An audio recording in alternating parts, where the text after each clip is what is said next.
মালদার হবিবপুর থানা এলাকা থেকে উঠে এসেছে এক চাঞ্চল্যকর ঘটনা। ডাক্তারি শেখানোর নাম করে এক নাবালিকাকে ধর্ষণের অভিযোগ উঠেছে এক কোয়াক বা হাতুড়ে ডাক্তারের বিরুদ্ধে।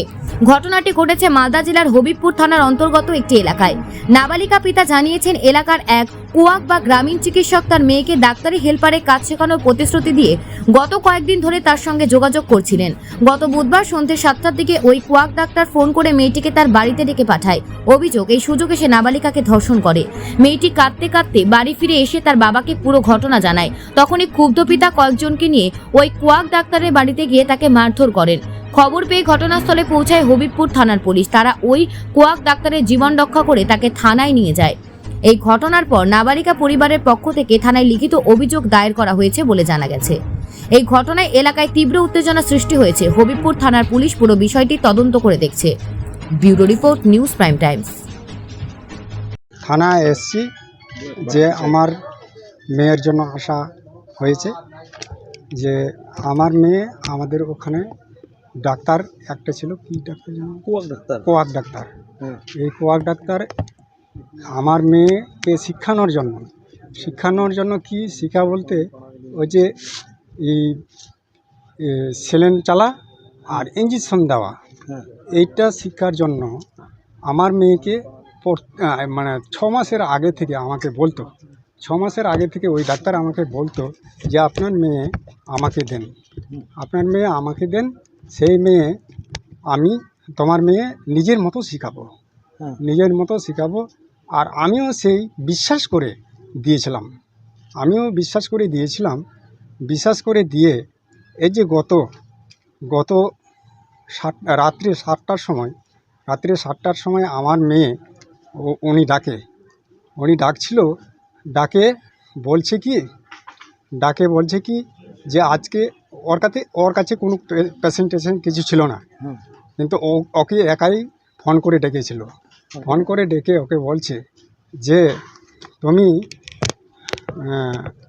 তুমি কাজ শিখবা তো? বলছে হ্যাঁ, কাজ শিখবো। আরে একটা কাজ আছে রে, সেই কাজটাকে শিখবি? হ্যাঁ শিখবো, ভালো যদি থাকে তো শিখবো। মেয়ে বলছিল যে ভালো যদি থাকে তো শিখবো। তাহলে ওকে বললো তাহলে যাও ঘরের মধ্যে ঢুকে সব দরজা লেগে আমার মেয়েকে সেখানে বলছিল যে প্যান্টটা খুলো। প্যান্ট যখন খোলার কথা বলছিল, তখনই কিন্তু মেয়ে আলাদা সন্দেহ করে নিয়েছে। তারপরে মেয়েটা চিৎকার করছিল। ঘরের মধ্যে থেকে কোনো কিছু আওয়াজ পাইলাম না। আমার একটা মেজে বেটি ছিল, সেই মেজে বেটিকে বললাম যাও তো ডাক্তারের ঘরে যাও তো, ও মনে হয় ওখানে আছে। কিন্তু ডাক্তারের ঘরে যায় ওই ডাক্তার কি করেছে, খারাপ কাজ করেছে।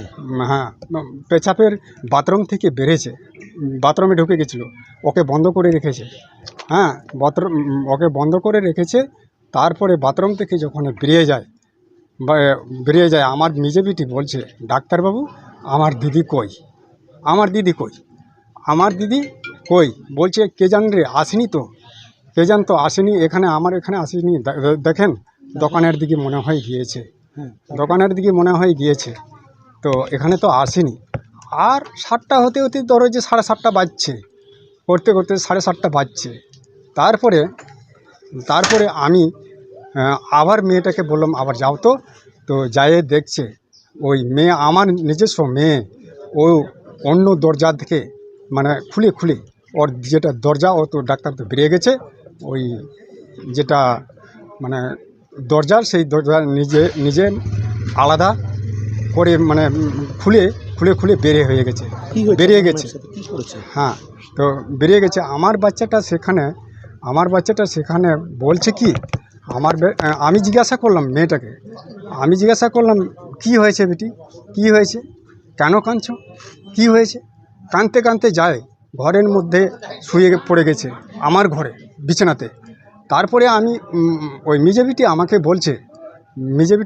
বলছে বাবা কাঁদছে, দিদি কী যে হয়েছে বুঝতেই পারছি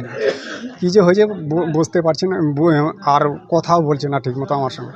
আমি সঙ্গে যাই বেটিটাকে জিজ্ঞাসা করলাম, বেটি আমাকে বলছে বাবা তুমি আমাকে মেরে ফেলার জন্য হসপিটাল ডাক্তারের কাছে পাঠিয়েছো? কি হয়েছে বেটি বলো না, হ্যাঁ কি হয়েছে বেটি বলো না। তো বেটি বলছে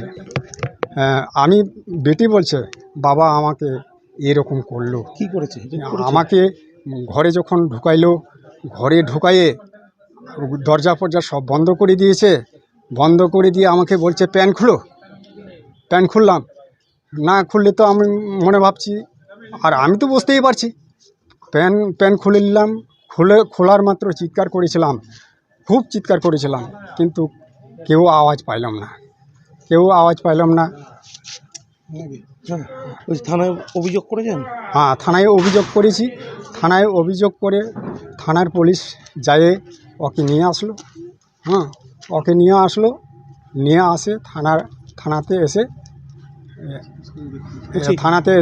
খারাপ কাজ করেছে আপনার মেয়ের সাথে? হ্যাঁ, খারাপ কাজ করেছে। কি চান? শাস্তি চান? আমি শাস্তি চাইছি। কেন আমার মেয়েকে এরকম অপরাধী করেছে? আমি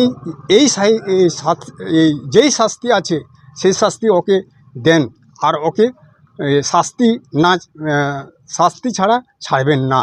আপনার মেয়েকে ধর্ষণ করেছে একেবারে? হ্যাঁ। ঠিক আছে। আপনার পড়াশোনা করতো? হ্যাঁ, আমার মেয়ে লেখাপড়া করতো, ক্লাস 9-এ পড়ে এই যে ঠিক আছে হবিপুর স্কুলে। বিষয়টা ধর্ষণ আমাদের রাজ্যে হচ্ছে, এটা প্রতিদিনকার ঘটনা, প্রতিদিন ধর্ষণ ঘটে এবং প্রতিদিন মায়েরা আমাদের যে একদম নাবালিকারা ধর্ষিতা হচ্ছেন। যেমন হবিপুরে নাবালিকা ধর্ষিতা হয়েছেন, তো তার একটা আদিবাসী বালিকা, সেখানে একজন কোয়াক ডাক্তার ধর্ষণ করেছেন। তো সেটাও দেখছি ওখানে আমাদের রাজ্যের মুখ্যমন্ত্রী যেমন বলেন যে ধর্ষণ হলে তারপরে হচ্ছে তার ধর্ষিতার তার দরদাম করে দেন। যে এর আগে আমরা দেখেছিলাম যে সম্পূর্ণ ধর্ষণ হলে এত টাকা, আংশিক হলে এত টাকা। যেমন হচ্ছে যে গত আজিকরের ঘটনাতে তিনি 10 লাখ টাকার কথা বলেছেন। হবিবপুরের এই যে নাবালিকা, আদিবাসী নাবালিকা ধর্ষিত হয়েছেন, একজন কোয়াক ডাক্তার ধর্ষণ করেছেন, সেখানে দেখছি পুলিশ তাকে ধরেছে, তারপরে হচ্ছে ধামাচাপা দেওয়ার সেখানে শাসক দল চেষ্টা করছে সেটাকে কিভাবে হচ্ছে একটা ধামাচাপা দেওয়া যায়, টাকা দিয়ে মীমাংসা করে দেওয়া যায়, অর্থাৎ ধর্ষকের শাস্তি হবে না। তো আমি চাইছি কড়া শাস্তি হোক। আচ্ছা, আদিবাসী নাবালিকাকে ধর্ষণ করেছে এবং একজন কোয়াক ডাক্তার, এখানে ধামাচাপা দেওয়ার চেষ্টা করছে শাসক দল। এটা কোনো মতেই যাতে না হয়, যেভাবে শাস্তি ধর্ষকের যেটা হওয়া উচিত সেই শাস্তি যাতে হয়, তার জন্য আমি এটা আপনাদের মাধ্যমে মানুষের কাছে তুলে দেওয়ার জন্য আবেদন করছি। এই হবিপুরের এই ঘটনাটা অত্যন্ত নিন্দনীয় এবং অত্যন্ত জঘন্য অপরাধ। Police has already taken action. FIR had been already lodged. According to law, the victim will be penalized very shortly. অবশ্যই তার বিরুদ্ধে আইনানুগ ব্যবস্থা নেওয়া উচিত এবং পুলিশ অলরেডি অ্যাকশন নিয়েছেন। FIR already had been লজড। এই ধরনের আসামিরা কঠোর থেকে কঠোরতর শাস্তি পাবে, আপনারা রেস্ট অ্যাসিওর থাকুন। সরকার এই ধরনের কোনো রকম অপরাধকে কোনো সময় বরদাস্ত করেনি, আগামী দিনেও করবে না। এই রাজ্যে ত্রিপুরার মতো, মণিপুরের মতো বিভিন্ন ঘটনা ঘটে না। এই রাজ্যে একটা জিনিস অ্যাসিওর থাকুন, রুল অফ ল এস্টাবলিশড আছে বলেই বাংলায় বারংবার যে ভোট সংগঠিত হচ্ছে, সারা বাংলার মানুষ বিরোধীদেরকে বিসর্জন দিয়ে মমতা বন্দ্যোপাধ্যায়কে বারবার করে নিয়ে আসছে। একটাই কারণে, বাংলায় আইন সুপ্রতিষ্ঠিত আছে। অবশ্যই দেখুন, যার সন্তান তার মা বাবা তো এটা দাবি করবে, এটাই স্বাভাবিক।